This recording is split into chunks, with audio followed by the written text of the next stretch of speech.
মেহেরপুরের গাংনী কাথুলি সড়কে লেগুনা পাখি ভ্যান মুখোমুখি সংঘর্ষে ৫ জন আহত হয়েছে। বৃহস্পতিবার ২৪শে জুলাই বিকেল ৪:৩০টার দিকে গাংনী কাথুলি সড়কের সাহারবাটি ইবাদতখানার সন্নিকটে এ দুর্ঘটনা ঘটে। স্থানীয়রা জানান, গাংনী থেকে ৪ জন যাত্রী নিয়ে একটি পাখি ভ্যান সাহারবাটির দিকে যাচ্ছিল। এ সময় বিপরীত দিক থেকে আসা একটি লেগুনা নিজ লেন ছেড়ে অপর লেনে গিয়ে সজোরে ধাক্কা দিলে এ দুর্ঘটনা ঘটে। আহতদের উপজেলা স্বাস্থ্য কমপ্লেক্সে ভর্তি করা হয়েছে।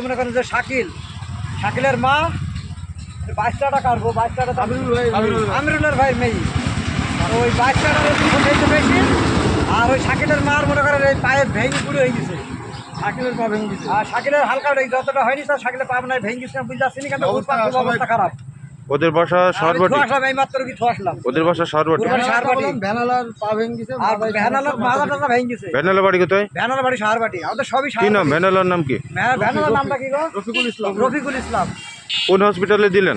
এই মেহেরপুর গাংনী সরকারি। এই গাড়ি কার সেটা কি জানেন? না, গাড়ি কার বলতে পারবো না। গাড়ি তো আপনার গাংনী থেকে মেহেরপুরে যায়। এই আর গাড়ি তো রং সাইডে চলে আসছে, রং সাইডে এসে লেগেছে। গাড়ি দেখেন না, গাড়ি কোন জায়গায় কি পড়েছে, আর এটা তো এই সাইডে আসছে। এই গাড়ির ড্রাইভার তো নাই, আপনারা দেখেছেন ড্রাইভার পালিয়ে গেছে? আমরা দেখিনি, আমরা এসে স্থানীয় কিছু লোকজন বললো যে ধানের